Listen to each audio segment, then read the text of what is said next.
Blog लिख लिया, on page कर लिया उसका। हाँ मैम, मैंने वो थीम बदल के देखी तो उसमें चल गया था।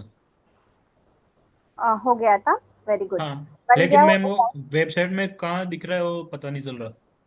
दिखाइए मुझे, स्क्रीन शेयर कीजिए। हाँ,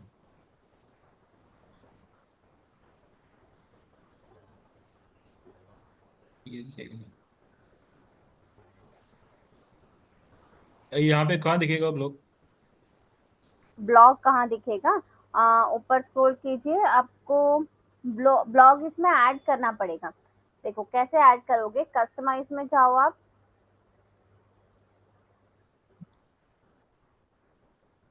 ब्लॉग पेज बनाया है आपने क्या? वो एक पोस्ट में। पोस्ट में, अच्छा एक काम करो, पहले एक पेज बनाओ ब्लॉग करके। पेज। एक, हाँ, एक न्यू पेज क्रिएट करो ब्लॉग करके। ब्लॉग है नहीं ना ब्लॉग इसमें? नहीं है, ठीक है। ऐड न्यू पेज करो। पेज यही था।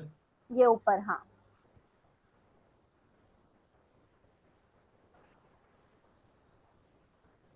इसका नाम रखो ब्लॉग। हाँ। बी कैपिटल, बी कैपिटल कर दो।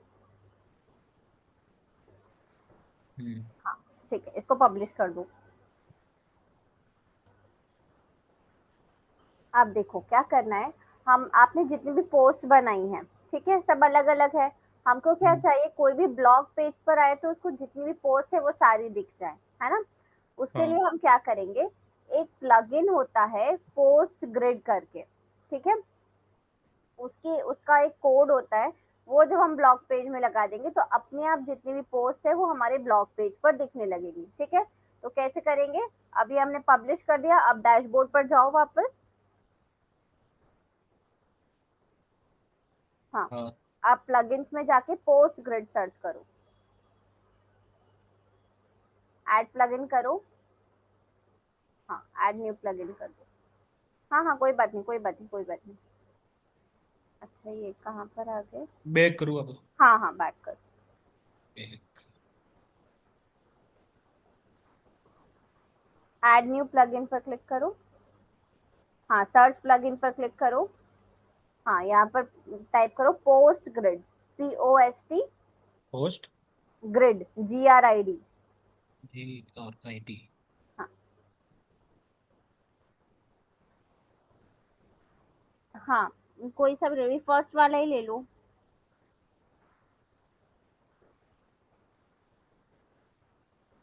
पर ये कॉम्पैटिबल, हाँ है। हाँ, एक्टिवेट कर दो इसको।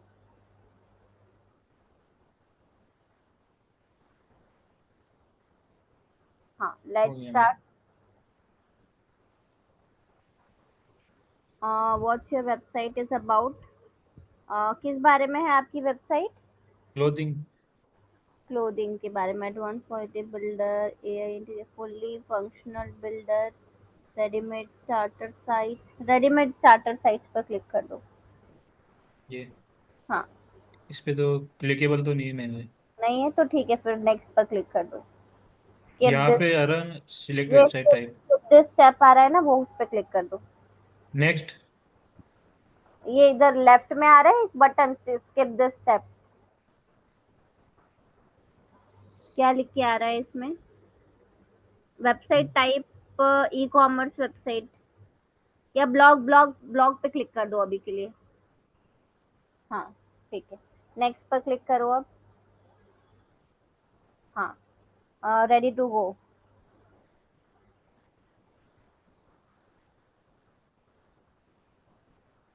हाँ, अब देखो इसमें ना अलग अलग टेम्पलेट्स मिल जाएंगे आपको, नीचे स्क्रॉल करो।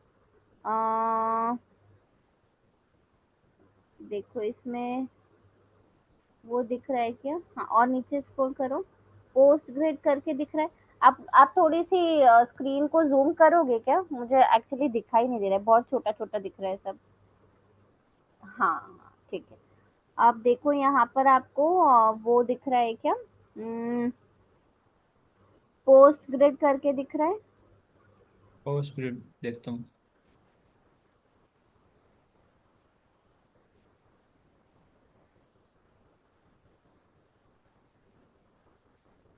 नहीं।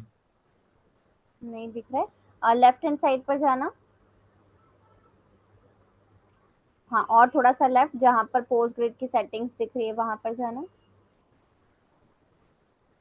हाँ, इधर।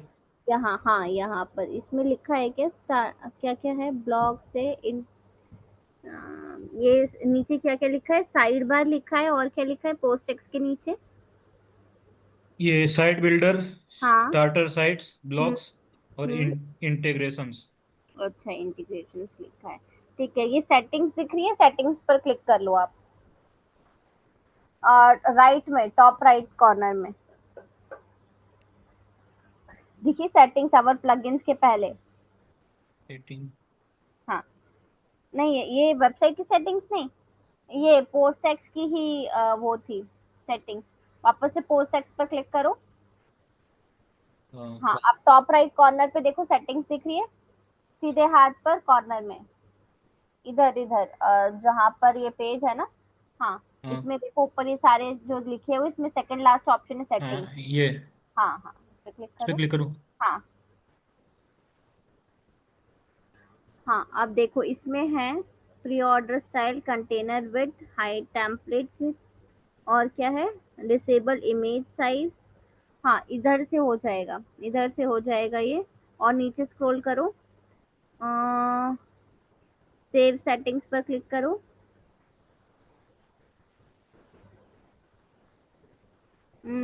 और ऊपर स्क्रॉल करो, और क्या क्या ऑप्शंस हैं इसमें। नहीं नहीं, ऊपर ऊपर की तरफ, ऊपर की तरफ। शॉर्ट कोड नहीं दिख रहा है इसमें। हम्म, अच्छा ठीक है, एक बार ब्लॉग पेज पर जाकर देखोगे आया क्या वो। वैसे तो शॉर्ट कोड लगाना पड़ता है इसमें, शॉर्ट कोड दिख नहीं रहा। नहीं तो ये वाला हटा के दूसरा वाला फिर कर लेंगे इंटीग्रेशन पेज। पे। एक मिनट, एक काम करो, गेट, अच्छा ठीक है, देख लो पहले, पहले देख लो।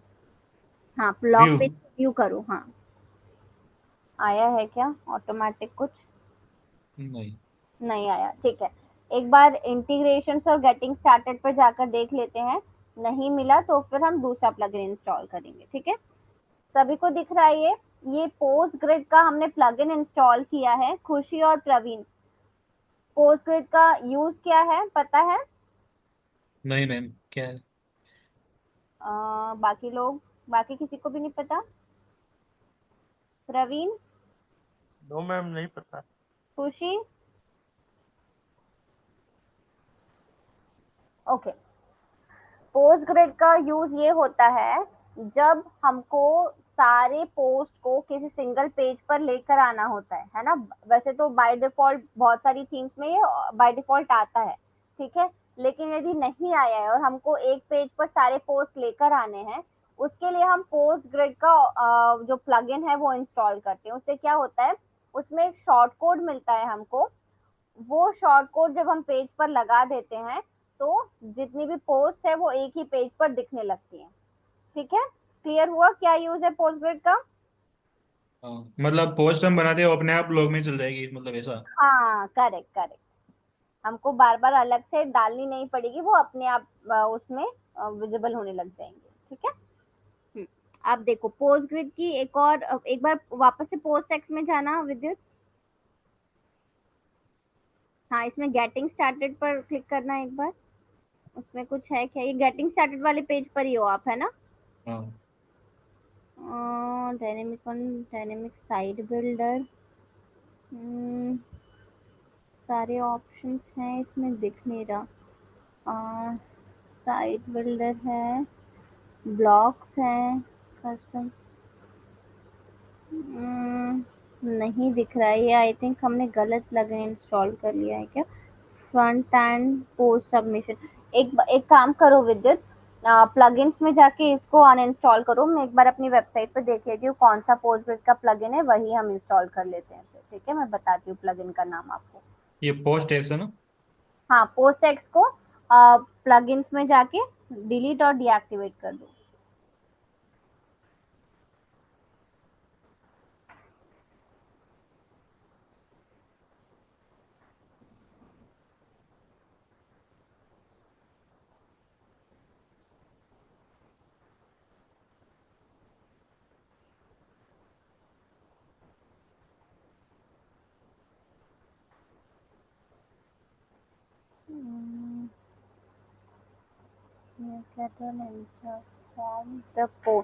द पोस्ट ग्रिड करके है, वो वाला ले लेना आप। अब देखो सर्च करो the post grid, add plugin पर क्लिक करो और द पोस्ट ग्रिड करके प्लगइन है वो इंस्टॉल करो, द पोस्ट ग्रिड। हाँ, अब सर्च करो।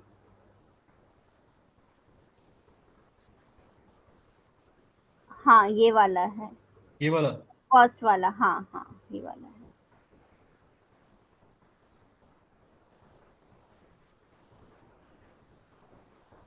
एक्टिवेट।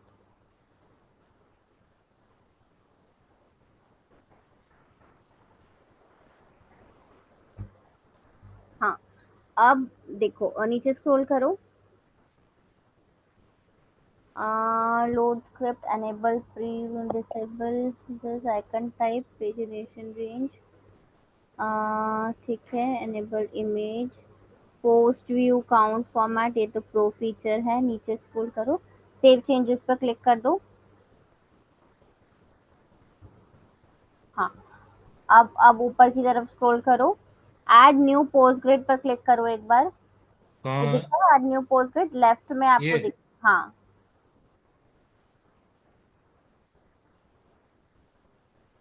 हाँ, अब नीचे स्क्रॉल करो। हाँ, देखो पोस्ट टाइप में हमको पोस्ट ही करनी है, ठीक है। कॉमन फिल्टर्स क्या क्या इंक्लूड करना है, सभी पोस्ट इंक्लूड करनी है, तो इंक्लूड एक्सक्लूड कुछ नहीं करेंगे।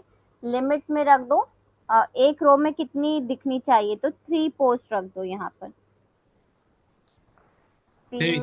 प्रॉपर। हाँ हाँ, अब नीचे स्क्रॉल करो, कैटेगरी और ये सब तो हमको नहीं चाहिए, तो इसको छोड़ दो, ठीक है। अब और अब हाँ, अब ऊपर की तरफ स्क्रॉल करो, राइट हैंड साइड में पब्लिश का बटन होगा। हाँ, और ऊपर स्क्रॉल करो, और ऊपर, हाँ ये पब्लिश बटन दिख रहा है, पब्लिश पे क्लिक कर दो। राइट हाँ, इधर है क्या?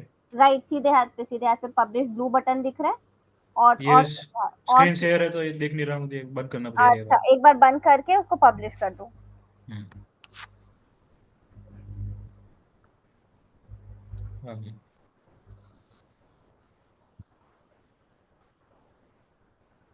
कर दिया मैंने पब्लिश। कर दिया। अब हाँ, आपके पास शॉर्ट कोड आ रहा होगा, उसको कॉपी कर लो। एक बार वापस स्क्रीन शेयर करता हूँ। हाँ, स्क्रीन शेयर कर।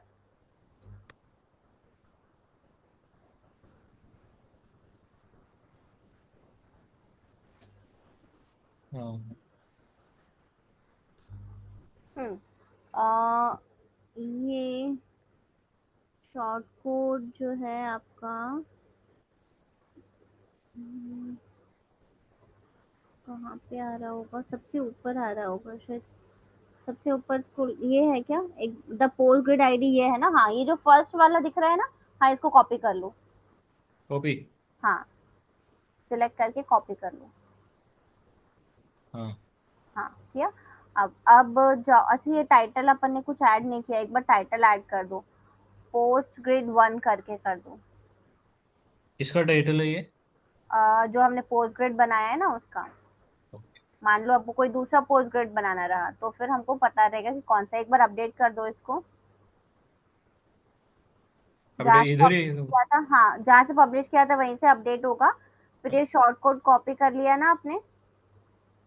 हाँ, कर लिया। हाँ, अब हम ब्लॉग पेज में जाके इसको पेस्ट करके पब्लिश कर देंगे वापस उसको। अपडेट कर दिया, अब क्या करना है? कर दिया, अब ब्लॉग पेज पे जाओ। ब्लॉग जो नया बनाया था अभी। हाँ हाँ, एडिट या व्यू? Edit edit.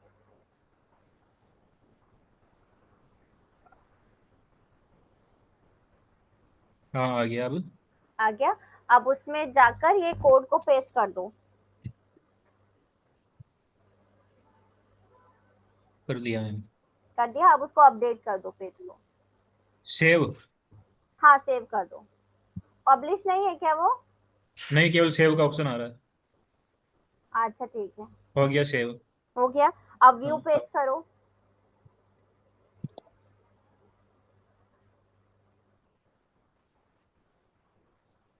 हाँ, ये आ गई आ पोस्ट गया। उसमें। हाँ हाँ, स्क्रीन शेयर करो, देखो सबको बता दो। हाँ।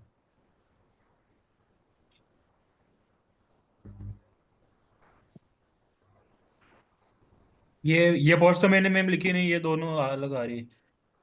ये आपके जो आपने थीम इंस्टॉल किए ना उसमें ऑलरेडी होगी, अच्छा। तो आप डिलीट कर देना इसको, ठीक ये है। की ये किया था मैंने मैम। ये ये आपने किया, running casual shirts by Vidyut Soni style to poly class, very good very good. Click करो, रीड मोर पर क्लिक करो। एक इसका बार ऑप्टिमाइज भी किया था। ऑप्टिमाइज कैसे? अच्छा हाँ, ये आपने दिखाया था। हाँ हाँ। ये देख लो मैम, ये पोस्ट की लिखा था मैंने। हम्म। ये लिंक भी डाल दिया इधर। Very good. लिंक ऐसे नहीं डालना, एक काय का लिंक डाला है आपने? ये अपनी वेबसाइट का ही। अपनी वेबसाइट का ही डाला है, अच्छा ठीक है। लिंक डालना मैंने बताया था ना, जैसे लिंक आप किसी टेक्स्ट पर डालना, ऐसे लिंक नहीं डालना, ठीक है। कैसे ये अपनी वेबसाइट का डालना है तो अपनी वेबसाइट का नाम लिख दो। क्या नाम है आपकी वेबसाइट का? विद्युत सोनी, आगे क्या लिखा है? free.nf। अच्छा, तो आप लिख सकते हो bye, where to bye Vidyut Soni पर, विद्युत सोनी लिख दो, उस पर लिंक डाल दो, और मतलब ये वाली लिंक डाल दो, तो जैसे ही उस पर क्लिक करेगा कोई, आपकी वेबसाइट ओपन हो जाएगी, ठीक है। ओके। इसका ऑन पेज किया था। ऑन पेज मतलब कैसे? ऑप्टिमाइजेशन मैंने बताया था कि ऑन पेज एसईओ कैसे करना है। अच्छा, वो इमेज पे वो सेव हाँ करना है। हाँ हाँ हाँ। और फिर वो फिर सेकंड जब करना अल्टरनेटिव है। टेक्स्ट पे। हाँ हाँ, वो सारी चीजें की हाँ थी। हाँ, अल्टरनेटिव टेक्स्ट डाल दिया था मैंने मैम एक इमेज पे। हाँ और वो मेटा डिस्क्रिप्शन भी डाल दिया था, और स्लग भी डाल दिया था, लेकिन वो मेटा टाइटल नहीं हो रहा। हाँ, मेरा टाइटल तो इसमें नहीं आएगा, ठीक है, गुड वेरी गुड। तो ऑन पेज एसईओ आप सभी को क्लियर है, उसमें कोई डाउट है किसी को? जितना समझाया उतना तो सभी को। लास्ट वाली क्लास का रिकॉर्डिंग चेक किया था विद्युत? आप थे हाँ ना मैम, मैंने class में? मैंने पिछली क्लास में ली थी, मैंने देख ली थी रिकॉर्डिंग। देख लिया था, ठीक है हाँ। चलो। तो अभी कोई डाउट है किसी को, कुछ क्वेश्चन है या मैं आगे पढ़ाऊं? हम लोग यूआरएल स्ट्रक्चर पढ़ने वाले थे, कोई क्वेश्चन है किसी का? मैम आपने असाइनमेंट डाला था, यही है ना? मैंने हाँ, किया था। यही है। आप तो अपना वेबसाइट का लिंक उसमें अपलोड कर देना, ठीक है। कैसे अच्छा, करूँ? केवल लिंक अपलोड करना वहाँ पे? हाँ, तो मैं बाकी सारी चीज चेक कर लूंगी लिंक से ही, ओके। ठीक है। तो वो आप अपलोड कर देना ऑन पेज एसईओ करके, और बाकी सबको भी करना है, ठीक है। With is very good. अब मैं पीपीटी शेयर करती हूँ, हम पेज यूआरएल पढ़ लेते हैं, ठीक है। ऑन पेज एसईओ हम पढ़ रहे थे, ऑन पेज एसईओ में से अ, बहुत सारा पार्ट कंप्लीट हो चुका है। मैं पीपीटी शेयर करती हूँ एक बार, तो रिकॉल हो जाएगा आप लोगों को।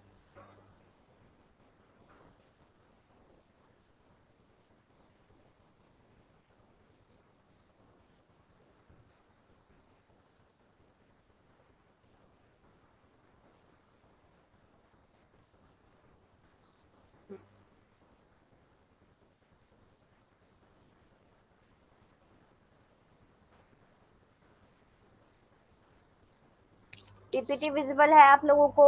दिख रही है पीपीटी? नो मैम, नहीं दिख रही। नहीं दिख रही? No ma'am. हाँ, अब दिख रही है। अब दिख रही है, ठीक हाँ। है।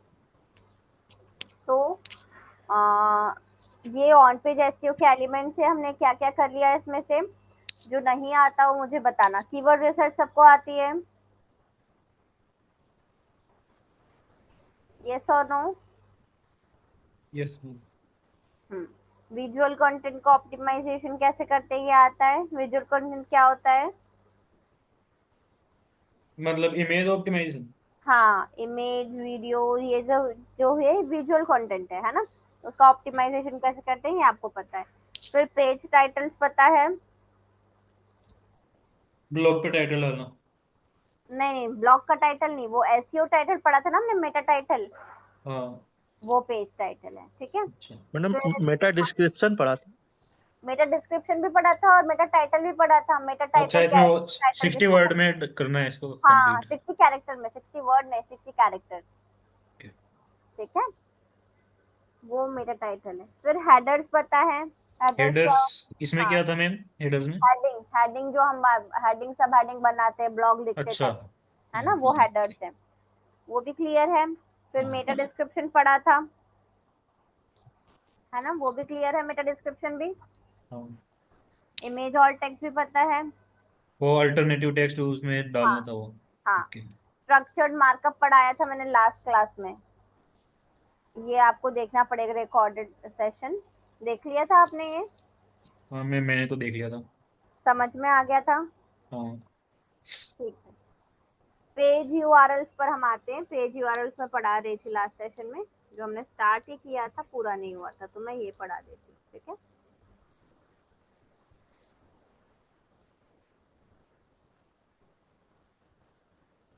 यूआरएल होता क्या है?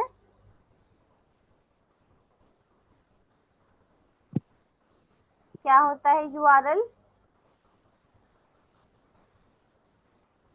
किसी भी पेज का एड्रेस जो होता है ना, इंटरनेट पे जो भी पेज अवेलेबल है, जो भी इमेज या जो भी कंटेंट अवेलेबल है, वो उसका एक पर्टिकुलर लिंक होता है, एड्रेस होता है, ठीक है। उस एड्रेस को बोलते हैं यूआरएल। चाहे वो इमेज हो, चाहे वो वीडियो हो, कोई भी एलिमेंट हो, ठीक है। यदि इंटरनेट पर अवेलेबल है तो उस तक पहुंचने के लिए प्रॉपर एड्रेस अवेलेबल है या प्रॉपर लिंक अवेलेबल है, ठीक है। उस लिंक को, उस पेज का या उस कंटेंट का एड्रेस बोलते हैं, ठीक है। तो उस एड्रेस को बोलते हैं यूआरएल, यूनिफॉर्म रिसोर्स लोकेटर, ठीक है। क्लियर है? ये जो पार्ट्स ऑफ यूआरएल स्ट्रक्चर दिख रहा है, इसका आप एक बार स्क्रीनशॉट लेके रख लो सभी लोग। जिसने लास्ट सेशन में नहीं लिया था वो अभी ले लो। ले लिया? Yes ma'am. ठीक है। अब हम पढ़ते हैं पार्ट्स ऑफ यूआरएल। सबसे पहले आता है इसमें प्रोटोकॉल। क्या होता है protocol? Madam pre defined instruction को दैट इज कॉल्ड प्रोटोकॉल, मतलब प्री, प्रीडिफाइंड मतलब that is instruction. Rules. As a what instruction? क्या मैडम किसी भी इंस्ट्रक्शन? तरह का रूल्स रेगुलेशन वो एक हाँ, प्रोटोकॉल में आएगा। अच्छा। देखो जैसे यहाँ मैडम पर, हाँ हाँ हाँ, बोलिए बोलिए। जैसे मैडम आर्मी वगैरह में जो प्रोटोकॉल होते हैं, हाँ हाँ रूल्स होते हैं, हाँ उसे हाँ भी प्रोटोकॉल का ही एक नेम कहा जा सकता है। हाँ जी, हाँ जी। अब आर्मी में जो रूल्स होते हैं उनको हम प्रोटोकॉल बोलते हैं, सही है। लेकिन यहाँ पर डिजिटल मार्केटिंग में यूआरएल स्ट्रक्चर में जो प्रोटोकॉल है, ये भी एक सेट ऑफ रूल ही है, उसके जैसा ही है। क्या होता है ये प्रोटोकॉल? ये बताता है कि ब्राउजर को हमारी वेबसाइट से कैसे कनेक्ट करना है, किस फॉर्म में कनेक्ट करना है, ठीक है। मतलब कि जो डेटा ट्रांसफर हो रहा है हमारी वेबसाइट से इंटरनेट पर या इंटरनेट से हमारी वेबसाइट पर, उसका कनेक्शन कैसा होना चाहिए, ठीक है। तो दो टाइप के प्रोटोकॉल होते हैं, एक होता है HTTP और एक होता है HTTPS, ठीक है। तो HTTP जो है वो सिक्योर कनेक्शन नहीं है, ठीक है। मतलब कि यदि आपका डेटा वहां पर ट्रांसफर होता है HTTP वाले कनेक्शन पर, तो जो भी डेटा है वो हैक होने के चांसेस हैं, ठीक है। जबकि यदि आप HTTPS यूज करते हो, HTTP का फुल फॉर्म क्या होता है? हाइपर टेक्स्ट ट्रांसफर प्रोटोकॉल, ठीक है। क्या होता है? हाइपर टेक्स्ट ट्रांसफर प्रोटोकॉल, ये HTTP का फुल फॉर्म है, ठीक है। यदि एस लिखा, इसका मतलब है सिक्योर, ठीक है। एस जो है वो सिक्योर कनेक्शन को शो करता है। और आप देखोगे इसमें हमेशा लॉक बटन बन के, लॉक सिंबल बन के आता है यूआरएल, यदि देखोगे तो। देखा है किसी ने लॉक सिंबल यूआरएल से पहले? हाँ मैम, वो लॉक आता है उसमें कनेक्शन सिक्योर वो लिखा होता है। हाँ, करेक्ट करेक्ट करेक्ट, उसको बोलते हैं HTTPS। ठीक है, क्लियर है? Yes ma'am.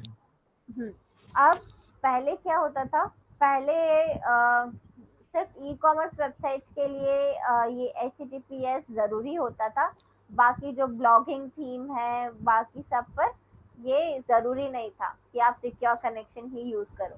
ई कॉमर्स पर इसलिए कंपलसरी है क्योंकि वहां पर लोग आकर ट्रांजैक्शन करते हैं, अपने कार्ड की डिटेल्स डालते हैं, है ना, तो वो कहीं हैक ना हो जाए, इसलिए वहां पर सिक्योर कनेक्शन बहुत जरूरी था, है ना।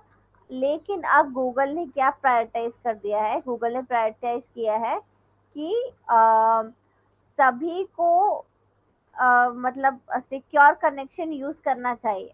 ठीक है, मतलब ऐसा कंपलसरी नहीं किया है कि यदि आप यूज नहीं करोगे HTTPS तो आपकी वेबसाइट पब्लिश नहीं होगी, ऐसा कुछ नहीं है। लेकिन यदि ई कॉमर्स वेबसाइट है तब तो आपको रखना ही पड़ेगा सिक्योर कनेक्शन।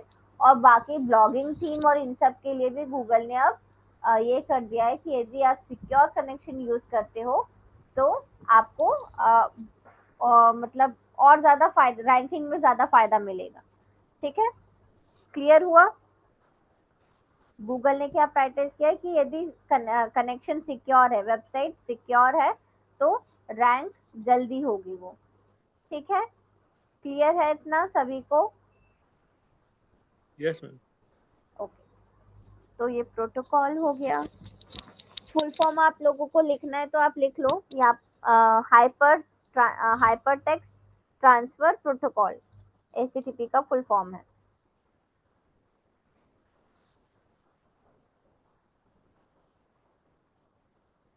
ठीक है, इसके बाद क्या आता है, नेक्स्ट है सब डोमेन। सब डोमेन क्या होता है?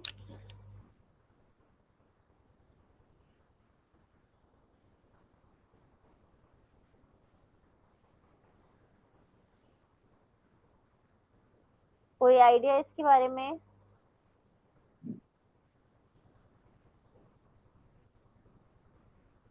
किसी को भी नहीं?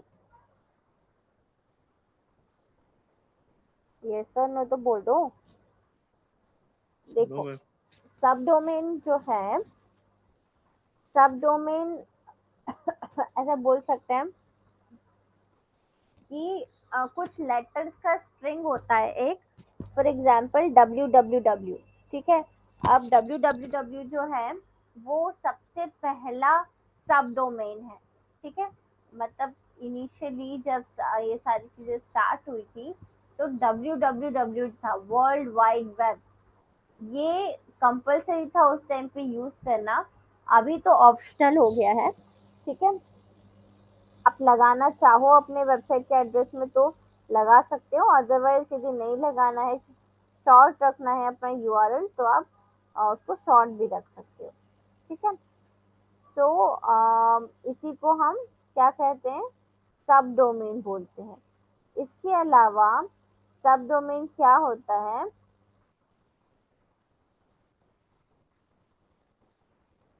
इसके अलावा सब डोमेन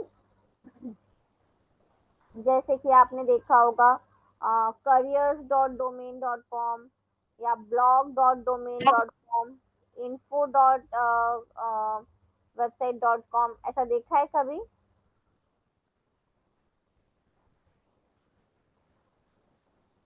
नहीं? नहीं, किसी ने नहीं देखा? याद नहीं है मैम, देखा हो तो अभी कभी। मैं एक एग्जांपल देती हूँ।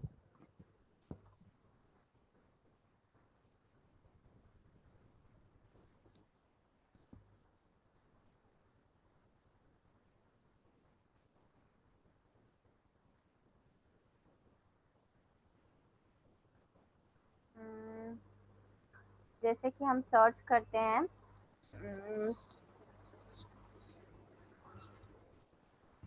कोई वेबसाइट,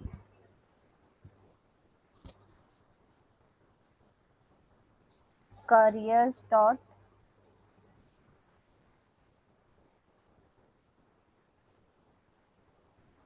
एक है career.infosys.com और एक है infosys।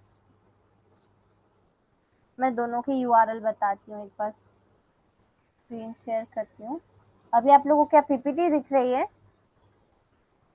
अभी कुछ अभी नहीं तो दिख रहा ब्लैक है। मैम। कुछ भी नहीं दिख रहा? अच्छा ठीक है।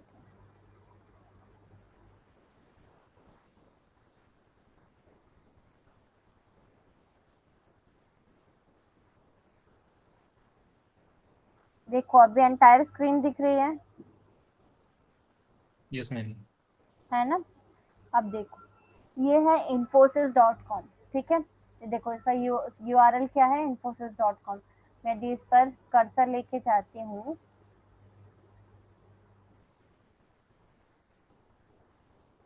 तो ये बताता है HTTPS, ठीक है। अब infosys.com पर ये जो पूरी वेबसाइट है, इसमें इन्होंने सिंपल बेसिक कंटेंट डाल रखा है, अबाउट अस और पर्पस, ये सारी चीजें डाल रखी है, ठीक है। लेकिन अब ये क्योंकि बहुत बड़ा इन्फोसिस बहुत बड़ी है ना एम्पायर है, इनको चीजें मैनेज करने में, एक ही वेबसाइट में मैनेज करने में थोड़ा सा प्रॉब्लम होता है। इस वजह से इन्होंने क्या किया, एक सब डोमेन खरीदा, और सब डोमेन किससे रिलेटेड है, career.infosys.com, दिख रहा है यूआरएल, career.infosys.com। तो अब यहाँ पर क्या होगा, जॉब से रिलेटेड जो भी इनको चीजें डालनी है, जो भी कंटेंट डालना है, वो इस वाली वेबसाइट पर डालेंगे, ठीक है। लेकिन ये है infosys.com का ही सब डोमेन, ठीक है। मतलब कि नाम उसी का मिला है उसको, लेकिन वेबसाइट पूरी डिफरेंट है, ठीक है, जो कि किसी एक पर्टिकुलर टॉपिक के लिए डेडिकेटेड है, ठीक है। समझ में आया इतना? Yes ma'am. अब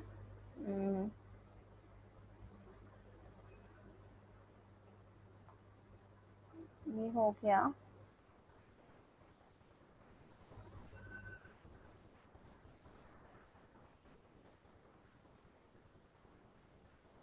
देखो पीपीटी विजिबल है वापस। तो सब डोमेन जैसे अभी ये हमने यूज किया, जैसे हमने ये इन्फोसिस वाले में देखा career.infosys.com, ऐसे ही services.domain.com और career.business.com, जो भी डिफरेंट डिफरेंट वेबसाइट है, बहुत तरीके के एजुकेशन और कई सारे अलग अलग टाइप के डोमेन, सब डोमेन आते हैं, ठीक है। लेकिन सब डोमेन जब हम यूज करते हैं तो वो टोटली डिफरेंट वेबसाइट होती है। ऐसा नहीं होता कि वो आप ही की वेबसाइट का पार्ट है, बिल्कुल भी नहीं। आपकी वेबसाइट का पार्ट तो है, लेकिन उसको वहां से कुछ भी ड्राइव नहीं होगा, ना रैंकिंग ड्राइव होगी, ठीक है, कुछ भी ड्राइव नहीं होगा, ठीक है। तो आपको इंडिविजुअली दोनों वेबसाइट को डेवलप करना पड़ेगा, और उसकी रैंकिंग भी इंडिविजुअली करनी पड़ेगी, ठीक है। समझ में आया? सब डोमेन सबको क्लियर है? Yes ma'am. ओके। सब डोमेन के बाद आता है डोमेन। डोमेन क्या होता है, ये तो पता होगा सभी को। वेबसाइट का नाम। हम्म। अब वेबसाइट का नाम होता है डोमेन। डोमेन नेम परचेस करते टाइम किन किन चीजों का ध्यान रखना चाहिए?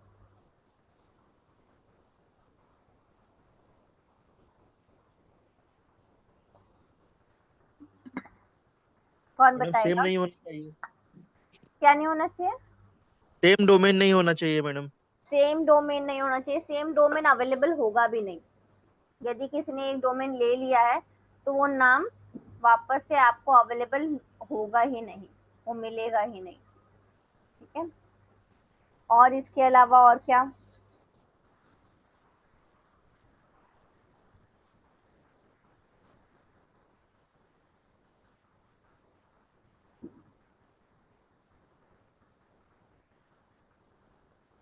इसके अलावा और क्या होता है? नाम यूनिक होना चाहिए मैम, इससे मिलता जुलता कोई दूसरा नाम नहीं होना चाहिए मतलब। ठीक है। और कुछ?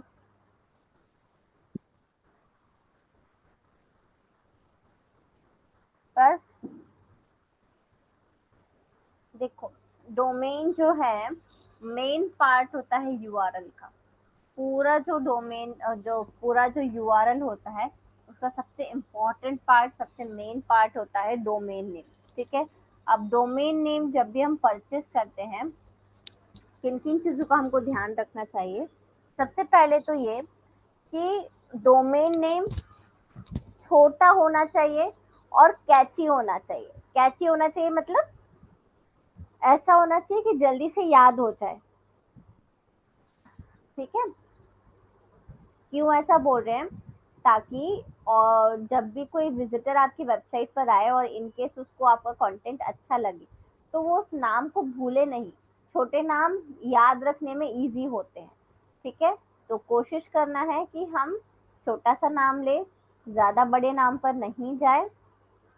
और दूसरा, जो छोटे डोमेन रहते हैं वो जैसे आपको लोगो बनाना है या कोई पोस्ट बनाना है कहीं पर भी उसको मेंशन करना, सोशल मीडिया में मेंशन करना है, बहुत इजी होता है छोटे डोमेन नेम को या छोटे डोमेन को सप्रेस करना। सप्रेस तो नहीं बोल सकते, लेकिन हाँ यूज करना बहुत इजी हो जाता है। ठीक है, क्लियर है? Yes ma'am. मैडम ये मिलता कहाँ से है डोमेन, जैसे हमें चाहिए, अगर मुझे चाहिए सपोज। हाँ हाँ, तो बहुत सारी वेबसाइट्स अवेलेबल है, जैसे गोडैडी है, होस्टिंगर है, और बिग रॉक है, हाउसगेटर है। बहुत सारी वेबसाइट्स है, वहाँ से आप परचेज कर सकते हो। ओके। ठीक है, एक बार परचेसिंग प्रोसेस भी बतानी है क्या?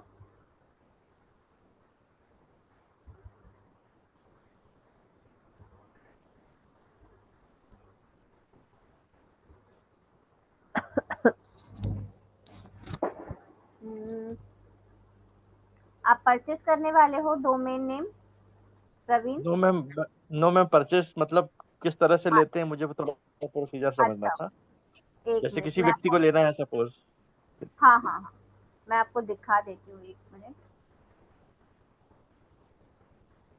बहुत सारी वेबसाइट्स हैं, जैसे कि मैं गोडैडी वाला बता देती हूँ आपको।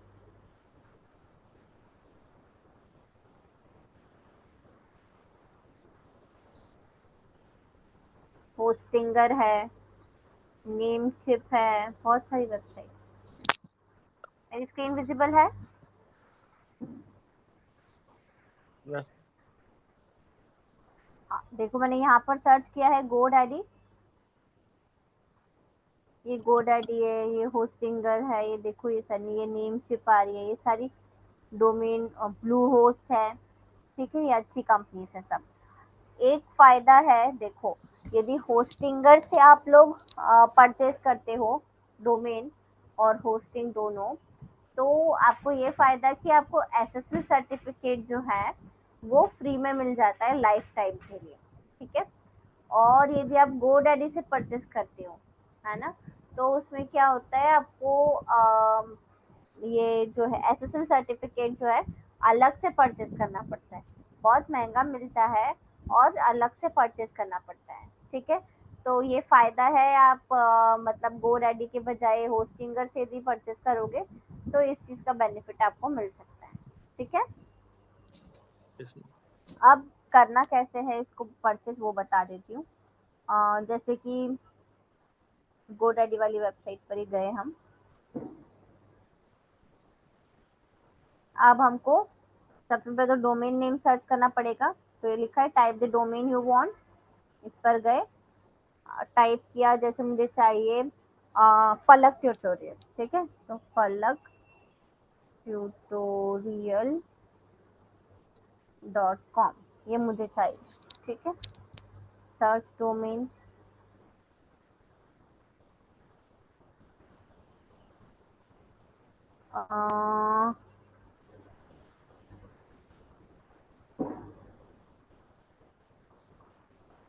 ये शायद ये अवेलेबल है, और फर्स्ट, हाँ ये भी अवेलेबल है। ठीक है, ठीक है, तो यहाँ से डायरेक्टली परचेज कर सकते हो, या फिर और भी सारे एक्सटेंशन, डॉट इन पर गए तो इतना प्राइस है, डॉट कॉम का प्राइस इतना है, सबका अलग अलग प्राइस है देखो। ठीक है, आप कम वाला लेना चाहते हो तो ये DIY क्लब, देखो DIY वाले का सिर्फ 86.84 रुपीज़ है। ठीक है, तो यदि डोमेन होस्टिंग परचेज करके सीखना चाहते हो तो वो भी कर सकते हो। ये .com.in की जगह पर यदि ऐसे वाले डोमेन ले लोगे .xyz.io तो ये क्या होते हैं, ये कम में मिल जाते हैं। DIY जो है ये देखो 86 रुपीज़ में मिल रहा है। ठीक है, तो इस तरीके से इधर से परचेस कर सकते हो। मैं एक प्रोसेस पूरा करके बता देती हूँ। ऐड टू कार्ट कर देते हैं, ये मैंने प्लस कर दिया। ठीक है, अब हमको क्या चाहिए, होस्टिंग खरीदनी पड़ेगी। ठीक है, तो होस्टिंग खरीदने के लिए हम क्या करेंगे, ये 3 लाइन्स पर क्लिक करेंगे। अब क्या चाहिए, होस्टिंग। होस्टिंग पर जाएंगे, वर्डप्रेस होस्टिंग की जगह पर वेब होस्टिंग लेना। ठीक है, वेब होस्टिंग में क्या होता है, हमको कंट्रोल पैनल मिल जाता है। तो इन केस कभी वेबसाइट में कुछ भी इशू आता है और हम प्लगइन्स नहीं अपडेट कर पा रहे हैं या वेबसाइट का एक्सेस हमको नहीं मिल पा रहा है, तो हम अपनी कंट्रोल पैनल में जाकर वो फाइल को डिलीट करके वेबसाइट को वापस से एक्टिव कर सकते हैं। ठीक है, क्लियर है सभी को? ये किस कंडीशन में करेंगे मैडम डिलीट? नहीं, जैसे कि क्या होता है कभी कभी, ये तो टेक्निकल चीज़ है ना। कभी कभी एरर्स आ जाती है, कोई प्लगइन ठीक से नहीं काम कर रहा, उसकी वजह से एरर आ गई और वेबसाइट बंद हो गई। ठीक है, अब आप वेबसाइट में एक्सेस नहीं कर पा रहे। ठीक है, या वेबसाइट कभी कभी पूरी मेंटेनेंस मोड में चली जाती है। ठीक है, आप वेबसाइट को एक्सेस नहीं कर पा रहे हो। ठीक है, तो क्या होता है, जिस भी प्लगइन की वजह से ये गड़बड़ हुई है, ठीक है, आप क्या कर सकते हो, कंट्रोल पैनल में जाकर उस फाइल को डिलीट कर दोगे या जितने भी प्लगइन्स हैं उन सबको अनइंस्टॉल कर दोगे, वेबसाइट वापस नॉर्मल मोड में आ जाएगी। ठीक है, तो ये एक एग्जांपल है। ठीक है, तो हमको क्या करना है, हम वेब होस्टिंग की जगह सॉरी वर्डप्रेस होस्टिंग की जगह पे वेब होस्टिंग लेंगे। ठीक है, क्लियर हुआ? कोई डाउट है इसमें, कोई क्वेरी है किसी को भी? ठीक है, वेब होस्टिंग में गए। अब वेब होस्टिंग में की प्लान्स एंड प्राइसिंग पे गए, ये देखो ये सारी है। हम स्टार्टर वाले पर जाएंगे। स्टार्टर वाले में क्या है, एक ही वेबसाइट आप कर सकते हो एक्टिवेट, और 10 GB स्टोरेज है इसमें, कंट्रोल पैनल आपको मिलेगा। ठीक है, और फिर आगे आगे और ज़्यादा आपको मिलते जाएंगे। 219 वाले में ईमेल भी मिलेगा फ्री में, फ्री SSL सर्टिफिकेट है 1 ईयर के लिए सिर्फ। ठीक है, तो और 329 वाले में जाते हो तो अनलिमिटेड SSL सर्टिफिकेट मिलेगा। तो GoDaddy की जगह पर ये आप होस्टिंगर से परचेस करना, तो आपको ऐसा कुछ नहीं है, भले आप बेसिक प्लान परचेस करो आपको SSL सर्टिफिकेट मिलता ही है। ठीक है, तो हम अभी के लिए वेब होस्टिंग स्टार्टर वाले पर बाय नाउ कर देते हैं। ठीक है, तो ये हमारे इसमें ऐड हो गया कार्ट में। अब हमको 2 साल की जगह पे 1 ही साल के लिए चाहिए। ठीक है, और ये भी हमको 36 मंथ की जगह पे अभी 1 साल के लिए चाहिए। ठीक है, तो ये 2114 का ये आपका बिल बन गया। कंटिन्यू टू कार्ट करोगे। अब कंटिन्यू टू कार्ट करने के बाद बस आपको पेमेंट कर देनी है। पेमेंट के लिए आप कार्ड का डिटेल यूज कर सकते हो, आपको नेट बैंकिंग भी होता है इसमें अवेलेबल, UPI भी अवेलेबल होता है, तो कहीं कोई भी ऑप्शन से आप परचेज कर सकते हो। ठीक है, क्लियर है प्रोसेस? यस और नो? Yes ma'am. ठीक है, प्रवीण समझ में आया? हाँ मैडम। तो ये हो गया हमारा डोमेन। ठीक है, तो डोमेन नेम कैसे परचेज करना है ये समझ में आ गया। हमको शॉर्ट रखना है, कैची रखना है, ऐसा रखना है जो लोगों को जल्दी से याद हो जाए। और डोमेन जो है वो हमको हर जगह पर, कभी सोशल मीडिया मेंशन में जरूरत पड़ती है, कभी हम लोगो बना रहे हैं, कोई क्रिएटिव बना रहे हैं, डिजाइन बना रहे हैं, उसमें भी हमको लोगो डालने की जरूरत पड़ती है। तो यदि आप छोटे नाम वाले मतलब डोमेन लोगे, आपका डोमेन ज़्यादा बड़ा नहीं होगा, तो आपको बहुत इजी हो जाएगा उसको मेंशन करना, है ना। अदरवाइज यदि बड़ा लेना भी पड़ गया आपको, ठीक है, कि आपका ब्रांड का नाम ही बहुत बड़ा है, ठीक है, तो अब उसमें तो हम कुछ नहीं कर सकते, हमको वो लेना ही पड़ेगा। तो हम फिर उस केस में इनिशियल्स को यूज कर सकते हैं, ठीक है। इनिशियल्स मतलब जो भी आपके जो भी नाम है डोमेन का, उसमें जो भी वर्ड्स है उसके जो फर्स्ट फर्स्ट लेटर्स है, उसको यूज करके आप बना सकते हो अपना लोगो, ठीक है। क्लियर है। तो ये डोमेन नेम था, ठीक है। डोमेन डोमेन नेम से रिलेटेड कोई क्वेश्चन है किसी का?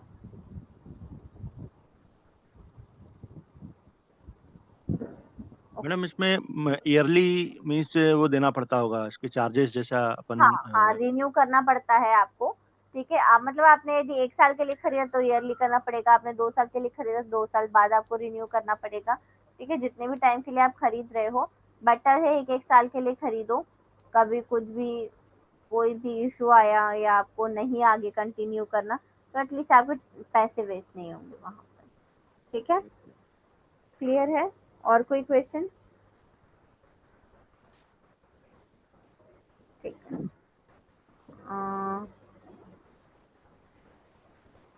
डोमेन के बाद आता है टीएलडी। टीएलडी क्या होता है, पता है किसी को? टीएलडी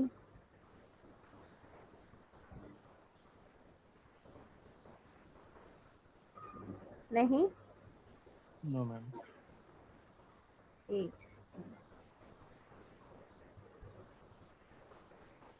हाँ, ये देखो, टीएलडी मतलब होता है टॉप लेवल डोमेन, ठीक है। टॉप लेवल डोमेन बोलते हैं, या फिर डोमेन एक्सटेंशन भी बोलते हैं इसको, ठीक है।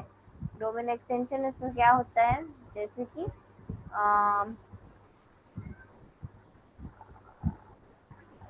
आपने जो भी डोमेन खरीदा उसका एक्सटेंशन, जैसे कि आपकी वेबसाइट है, मान लो कमर्शियल वेबसाइट है आपकी, ठीक है, तो आप क्या यूज करोगे? .com यूज करोगे, ठीक है। यदि आपकी कोई नॉन प्रॉफिट ऑर्गेनाइजेशन है, ठीक है, एनजीओ चलाते हो आप कोई, तो आप क्या यूज करोगे? कौन सा डोमेन यूज कर सकते हो आप उसमें? मतलब कौन और सा? ORG। ORG, करेक्ट, ठीक है। और यदि आपकी कोई सॉफ्टवेयर और होस्टिंग कंपनी है, तो कौन सा यूज करोगे?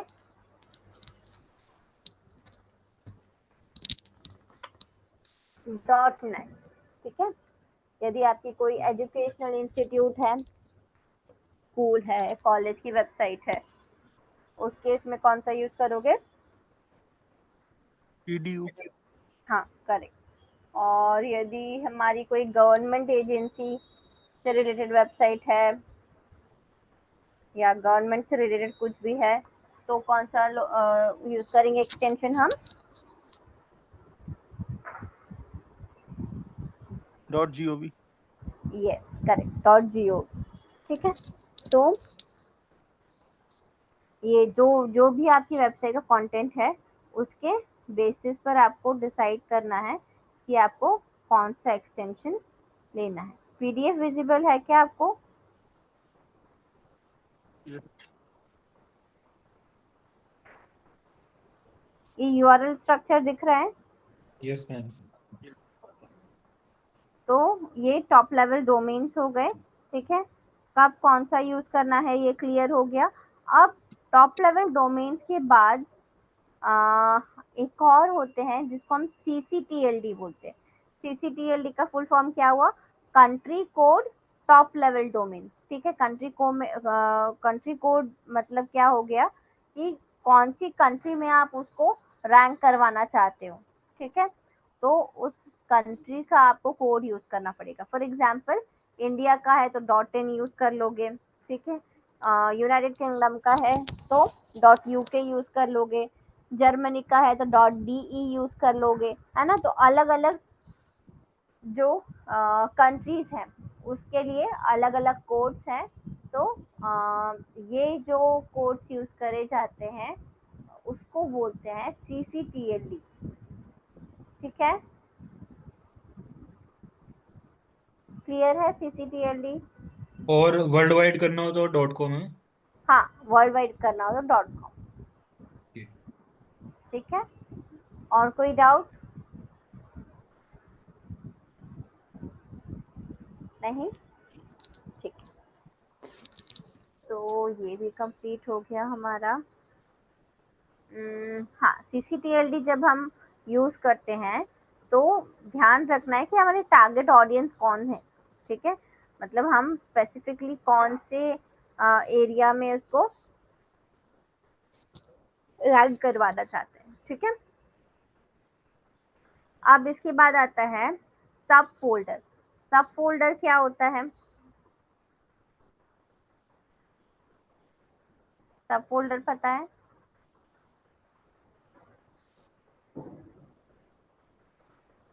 नहीं,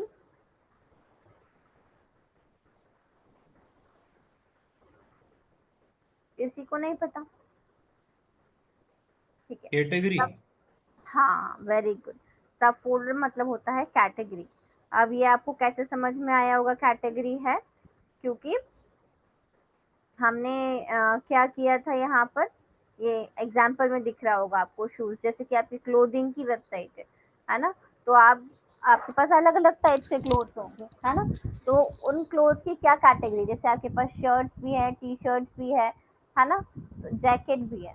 तो कौन सी कैटेगरी में आपका ये प्रोडक्ट आ रहा है, वो कैटेगरी जब आप डालोगे उसी को हम, मतलब ये इसी को हम सब फोल्डर बोलते हैं।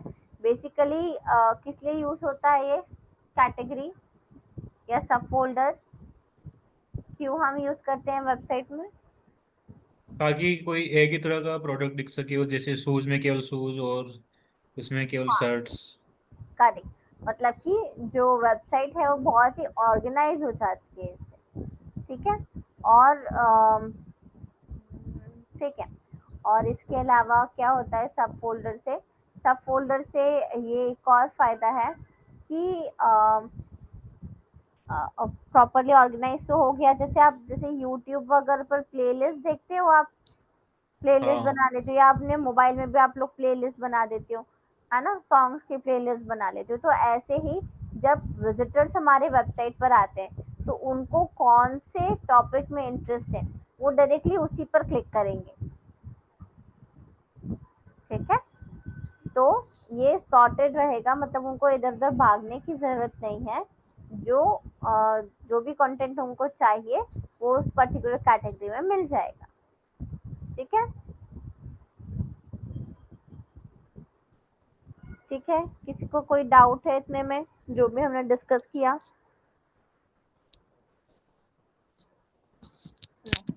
अच्छा, अब मुझे ये बताओ, यदि सब क्लियर हुआ है तो, कि सब फोल्डर यूज करना ज्यादा बेटर है या सब डोमेन यूज करना ज्यादा बेटर है?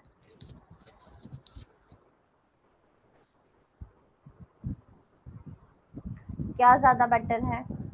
मैम सब फोल्डर, क्योंकि वो बहुत सारे बना सकते हैं, और लेकिन डोमेन में तो बार बार खरीदना पड़ेगा उसको शायद।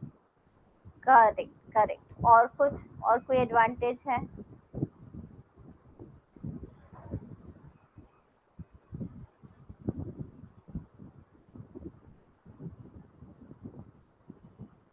नहीं,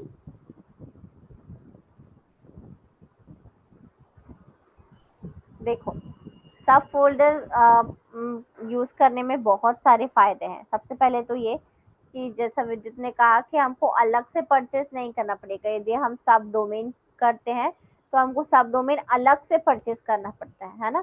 जबकि सब फोल्डर जो है वो हम अपनी वेबसाइट में ही बना सकते हैं। दोनों काम एक ही कर रहे हैं। सब फोल्डर भी पर्टिकुलर सेक्शन को हैंडल कर रहा है वेबसाइट में, और यदि आप अलग से यूज करते हो, मतलब जैसे कोई भी सब डोमेन यदि आप बनाते हो तो क्या होगा कि आपको उसकी रैंकिंग भी अलग से करनी पड़ेगी। उसका सारा, मतलब जैसे आप एक इंडिविजुअल वेबसाइट को पूरा ऑप्टिमाइज करते हो, उसकी रैंकिंग करते हो, सेम पूरा प्रोसेस आपको ये वाली वेबसाइट में भी करना पड़ेगा, तो आपका काम डबल हो जाता है यहाँ पर, ठीक है। जबकि सब फोल्डर में आपको ये सब नहीं करना होता, विद इन दी वेबसाइट वो बन जाता है और प्रॉपरली सारी चीजें ऑर्गेनाइज हो जाती है, ठीक है। क्लियर है?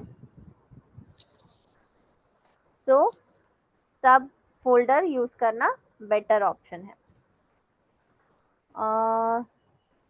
और हाँ, एक और चीज, जो यदि हमारा डोमेन, मेन डोमेन जो है, यदि वो उसकी रैंकिंग बहुत अच्छी है, ठीक है, तभी भी उसका जो रैंक है वो कभी भी इसको ट्रांसफर नहीं होता है सब डोमेन को। आपको इसकी रैंकिंग इंडिविजुअली करनी पड़ती है, ठीक है, उसमें पूरी मेहनत आपको करनी पड़ेगी अलग से, ठीक है।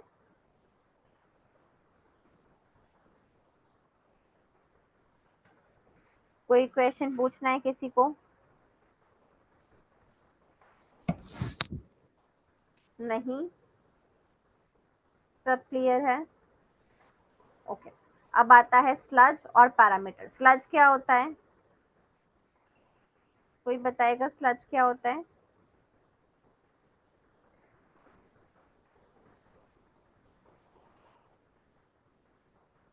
विद्युत?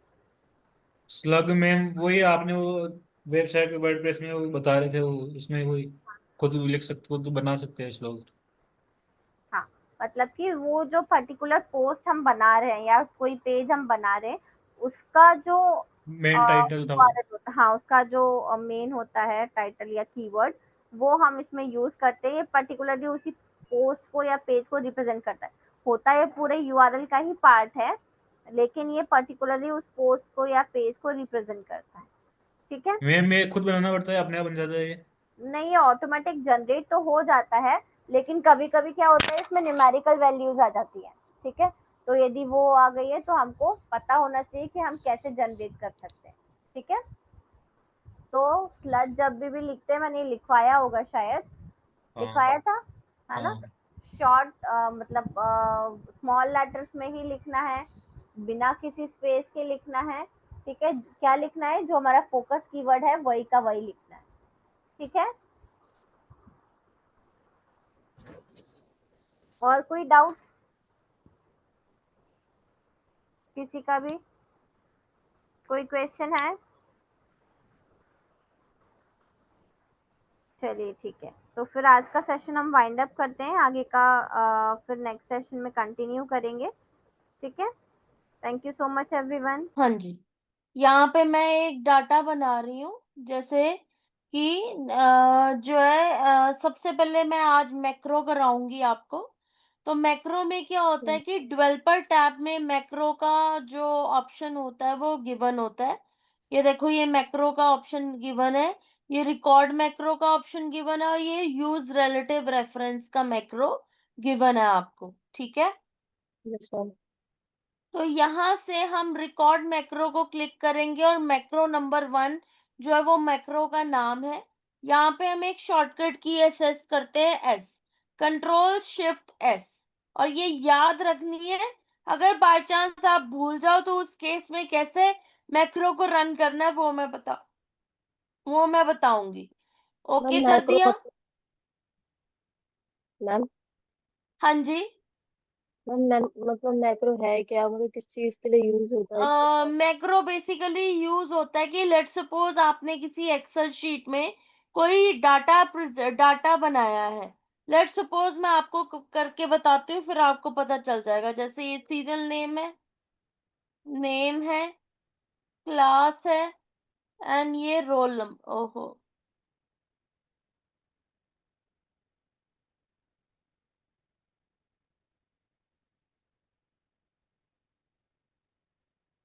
ये यहाँ पे ये डिलीट कर देती हूँ। ये सीरियल नेम है, यहाँ पे क्लास है, ये फिर से करना पड़ेगा, नहीं तो ये भी रिकॉर्ड हो जाएगा। एक मिनट।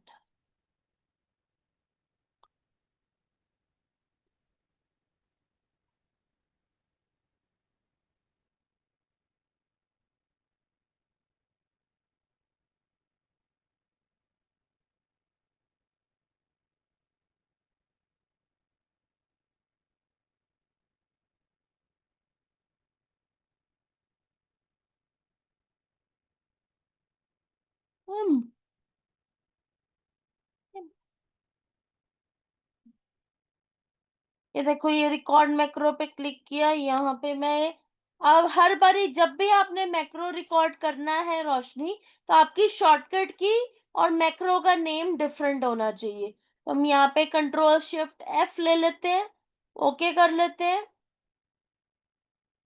ये देखिए आगे serial number, name, class,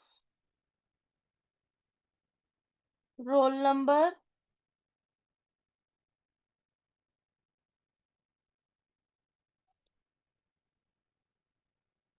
one, two, three, four, five. और यहाँ पे नेम ले लेते हैं रिधिमा, और इसको हम ड्रैग कर लेते हैं नीचे की तरफ। क्लास हो गई बीबीए, बीसीए, एमबीए, एमबीबीएस और एमसीए। ठीक है, रोल नंबर ले लेते हैं 12, 13, 14, 15 एंड 16। ठीक है, ये जैसे डाटा बनाया है, अब इस डाटा में ना फॉर्मेटिंग करनी है। तो ये फॉर्मेटिंग कैसे करेंगे? होम टैब में जाएंगे और यहाँ से पहले तो ऑल बॉर्डर्स असाइन कर लेंगे, फिर हेडिंग्स को हम बोल्ड कर लेंगे और इनमें हेडिंग्स में कलर फिल कर लेते हैं। ये देखो, ये कलर फिल कर लिया। अब जैसे मैंने प्रतिभा और लोकेश को कलर हाईलाइट से बता दिया। ठीक है, ये सारा करने के बाद अब हम डेवलपर टैब में चलेंगे, रिकॉर्डिंग स्टॉप कर देंगे और यहाँ से राइट हैंड साइड में ये देखो सिर्फ स्क्रिप्ट सेव करनी है। ठीक है ना, ये करनी बहुत जरूरी है, नहीं तो मैक्रो रिकॉर्ड नहीं होगा प्रॉपर तरीके से।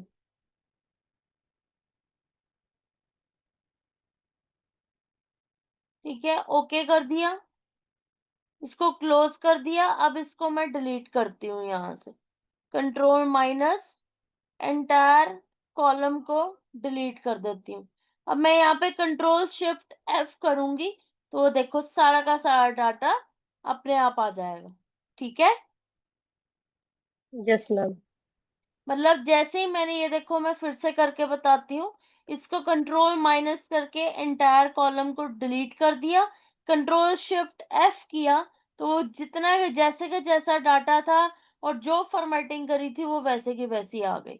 तो बाय चांस अगर आपसे गलती से डाटा जो है, मैक्रो रिकॉर्ड करने का मेन मकसद ये है कि बाय चांस अगर आपसे जो है ना डाटा डिलीट हो जाता है, तो अगर आपके पास मैक्रो, आपने वो डाटा मैक्रो में रिकॉर्ड करके बनाया होगा, तो शॉर्टकट की से, या मैं फिर से आपको करके बताती हूँ, लेट सपोज अगर आप शॉर्टकट की भूल जाते हो, ठीक है, तो यहाँ पे आप क्या हाँ जी। करोगे, यहाँ पे कर्सर रखोगे, मैक्रोस पे जाओगे और मैक्रो नंबर 2 को यहाँ से रन कर दोगे तो वो फिर भी चल पड़ेगा। ठीक है, ओके मैम।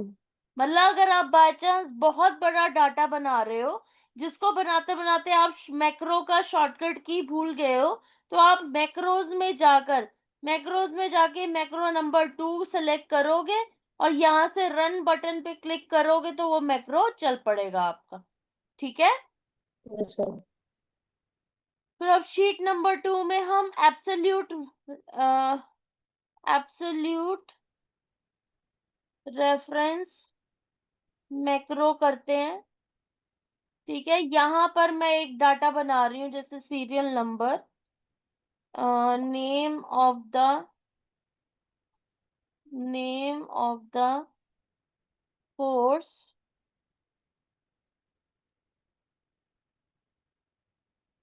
फिर यहाँ पे ले ली क्वांटिटी और यहाँ पे ले ली सेल्स। ठीक है, तो सीरियल नंबर 1, 2, 3, 4 हम इसको सेलेक्ट करके ड्रैग कर लेते हैं।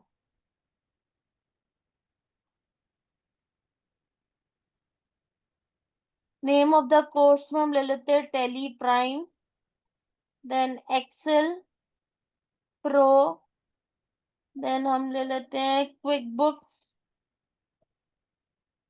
प्रो,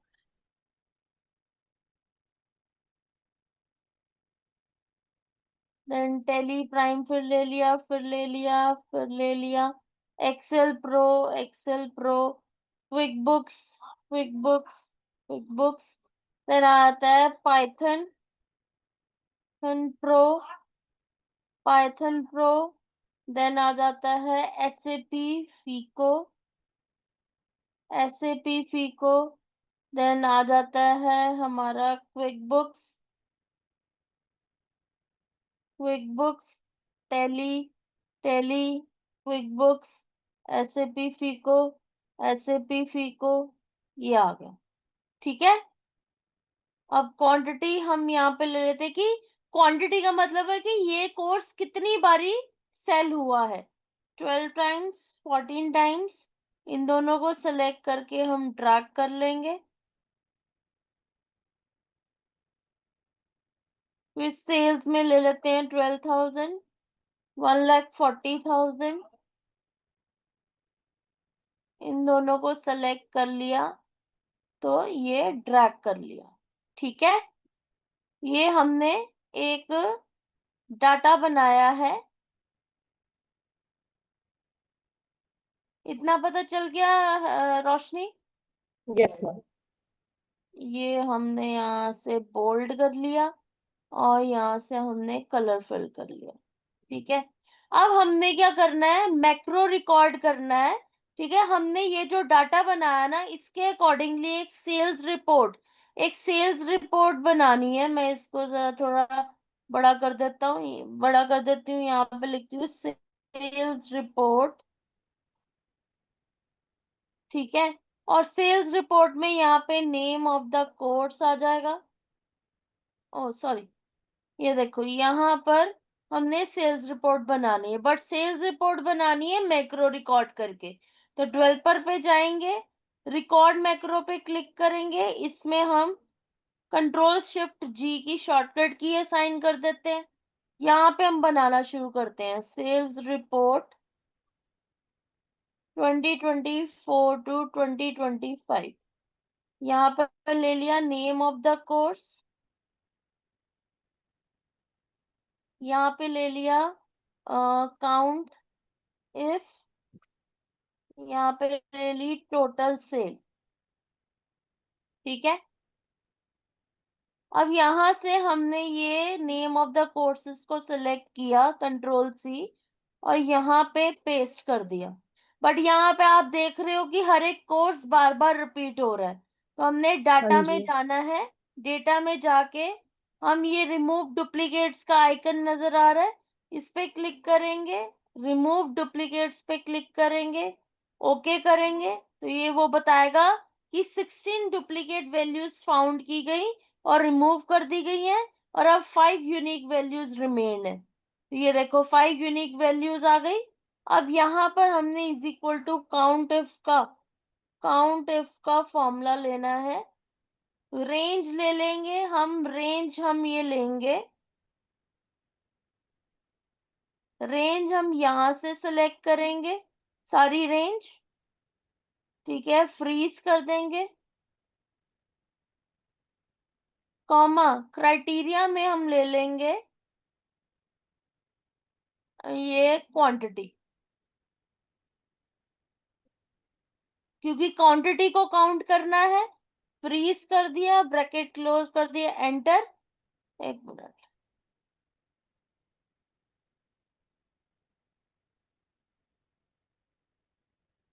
रेंज लेनी है ना, तो रेंज, रेंज में ये ले लिया।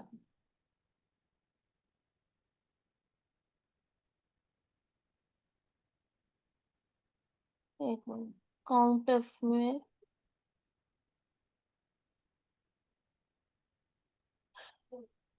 Range,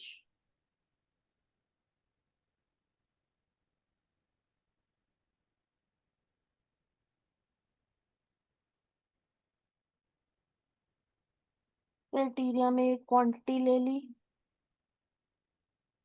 bracket close. क्यों नहीं आ रहा? रेंज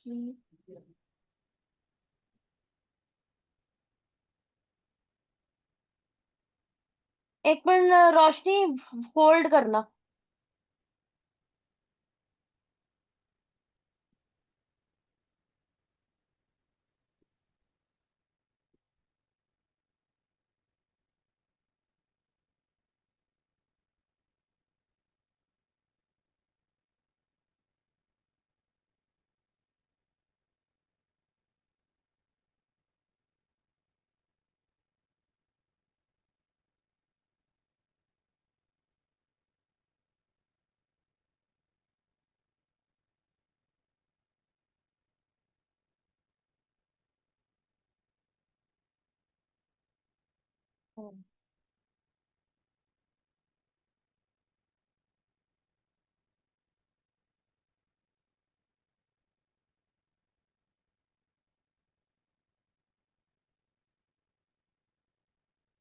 यहाँ पर कैसे करना है ये देखो, इज इक्वल टू काउंट का फॉर्मूला लगाना है।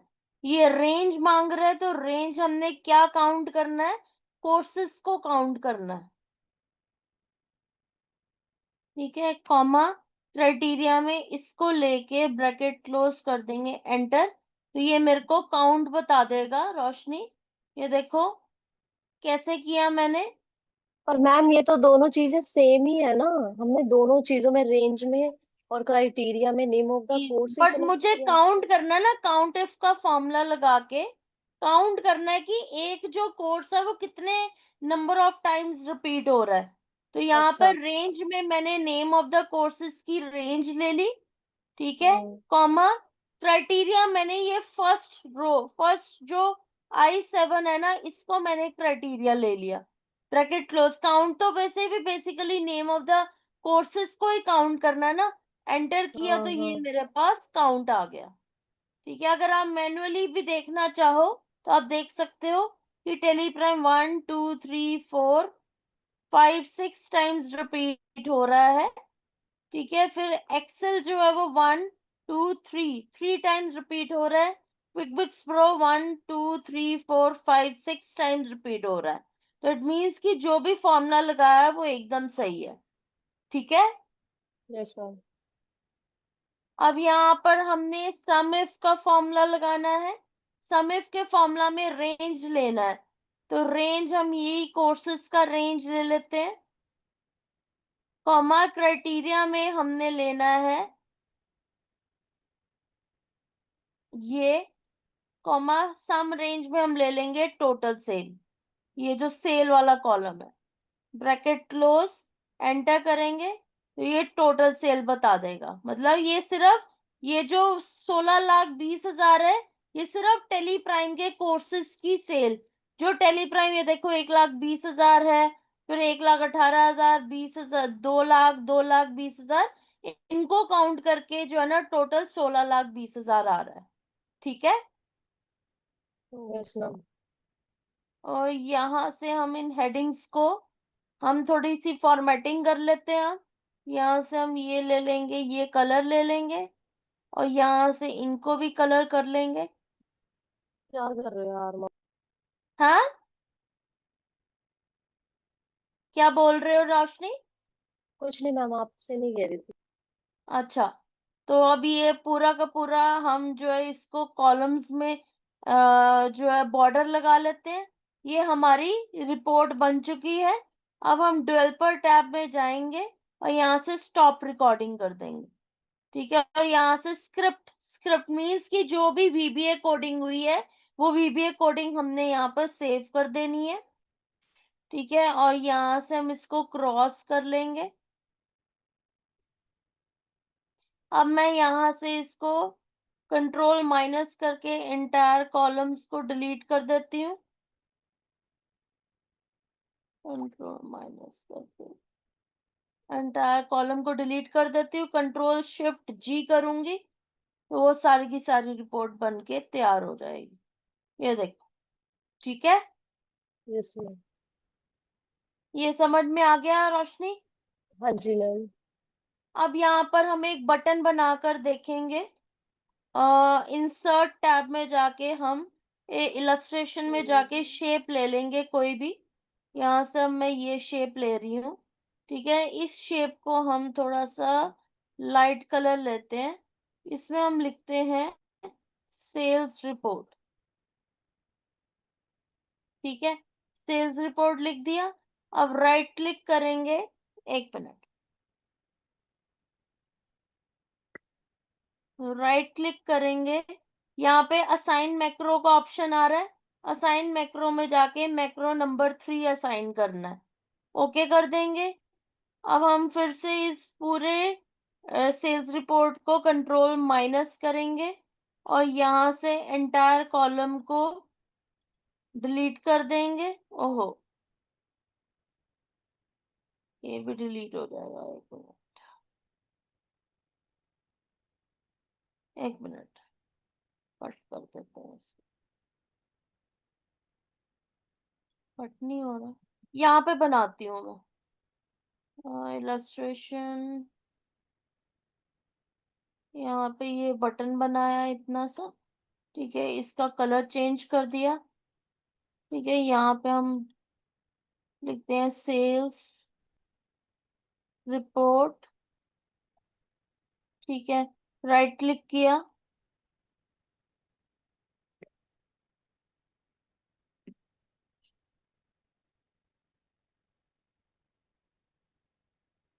यहाँ पे असाइन मैक्रो में जाके मैक्रो नंबर 3 असाइन कर दिया। अब इसको हम डिलीट करते हैं,